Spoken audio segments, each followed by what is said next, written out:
এক বা দুই নয়, বরং পুরো ৩২,০০০ ইউয়ান কেটে হাজারের বেশি টুকরো করেছেন চীনের এক নারী।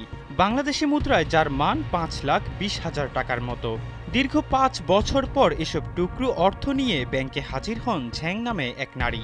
জানান এসব টাকা ছিঁড়ে টুকরো করেন তার ভাইয়ের স্ত্রী, যিনি মানসিক সমস্যায় ভুগছিলেন। সম্প্রতি ওই নারী মারা যান। এরপরই বিপুল এ টাকা নিয়ে বিপাকে পড়েন পরিবারের সদস্যরা।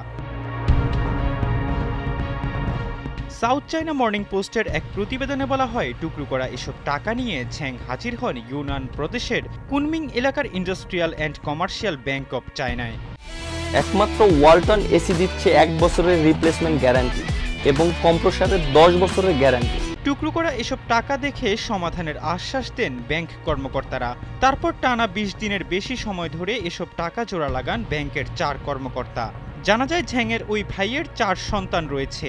বর্তমানে তারা সিচুয়ান প্রদেশের পর্বত ঘেরা একটি গ্রামে বাস করে। তাদের আর্থিক অবস্থাও তেমন ভালো নয়। ফলে টুকরো হওয়া এসব নোট ব্যবহার করা গেলে লাভবান হতেন তারা।